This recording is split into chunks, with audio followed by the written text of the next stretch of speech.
Hello বন্ধুরা, আপনারা যদি একজন কেকেআর দলের সমর্থক হয়ে থাকেন বা ফ্যান হয়ে থাকেন তো সম্পূর্ণ ভিডিওটি আপনার জন্য। স্কিপ করে চলে যাবেন না, সম্পূর্ণ ভিডিওটি দেখার অনুরোধ রইল। হ্যাঁ বন্ধুরা, অবশেষে স্বপ্ন পূরণ হতে চলেছে কেকেআর ফ্যানদের।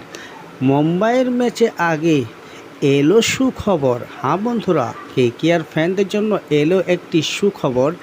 একটি অঙ্ক মিলে গেলেই স্বপ্ন পূরণ হবে কেকেআর ফ্যানদের জন্য। কোন স্বপ্ন এবং কি সুখবর বা এসেছে বিস্তারিত আলোচনা করব। তার পূর্বে জানিয়ে রাখি, চ্যানেলে নতুন হয়ে থাকলে চ্যানেলটিকে সাবস্ক্রাইব করে আমাদের পাশে থাকবেন। লখনৌ ম্যাচ জয়ের পর বেশ কিছুদিনের বিরতি। আগামী 11ই মে মুম্বাই ইন্ডিয়ান্সের বিরুদ্ধে ঘরের মাঠে খেলতে নামবে কলকাতার নাইট রাইডার্স। এই মৌসুমে এটি ইডেনে কেকেআরের শেষ ম্যাচ। বর্তমান লিগ টেবিলে 1 নম্বর স্থানে রয়েছে কেকেআর। 11 ম্যাচে 8 জয় 3 পরাজয়, 16 পয়েন্ট নাইটদের। রান রেটের নিরিখে সকলের থেকে অনেক এগিয়ে শেষ আয়ের দল। কেকেআরের নেট রান রেট +1.453। খাতা কলমে কেকেআর এখনও কেকেআর প্লে অফের টিকিট সরকারিভাবে পাকা হয়নি, কিন্তু কেকেআরের যা পয়েন্ট ও নেট রান রেট তাতে কেকেআরের শেষ 4-এর টিকিট কার্যত পাকা হয়ে গেছে। আর এবার ঘরের মাঠে মুম্বাই ইন্ডিয়ান্স ম্যাচের আগে বড় সুখবর পেল কলকাতার নাইট রাইডার। সেজন্য সানরাইজার্স হায়দ্রাবাদ ও দিল্লি ক্যাপিটাল এই দুই দল শেষ দুটি ম্যাচে রাজস্থানকে হারাতেই কলকাতার প্রথম স্থানে থাকা অনেক বেশি মজবুত হয়ে গেছে। একই সঙ্গে এখনও আর 3টি ম্যাচ বাকি কেকেআরে, তার মধ্যে একটিতে জিততে পারলেই প্রথম 2 থেকে প্লে অফে যাওয়া পাকা হয়ে যাবে নাইটদের।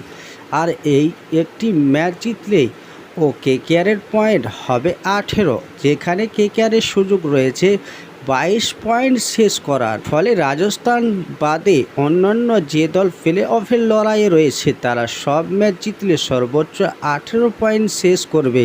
কেকেআরও যদি 18 পয়েন্ট শেষ করে রান রেটের নিরিখে অন্যদের থেকে অনেক এগিয়ে নাইটরা। আইপিএলের নিয়ম অনুযায়ী পয়েন্ট টেবিলে প্রথম 2-এ থাকলে ফাইনালে ওঠার জন্য 2টি সুযোগ পাওয়া যায়।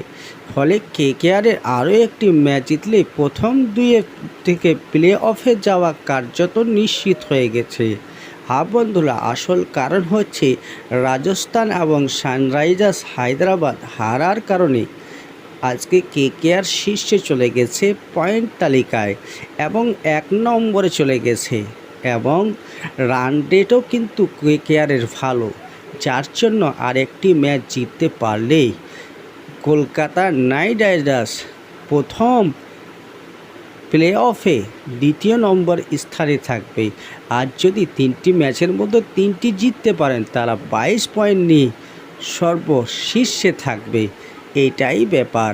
সুখবর ফ্যানদের জন্য যে আজকে রাজস্থান হেরে যাওয়ার কারণে এবং সানরাইজার্স হায়দ্রাবাদ হেরে যাওয়ার কারণে কেকেআরের অনেকটাই সুযোগ হয়ে গেছে প্লে অফে যাওয়ার জন্য। হ্যাঁ বন্ধুরা, ক্রিকেট নিউজ আপডেট পাওয়ার জন্য চ্যানেলটিকে সাবস্ক্রাইব করে রাখবেন নেক্সট আপডেট পাওয়ার জন্য।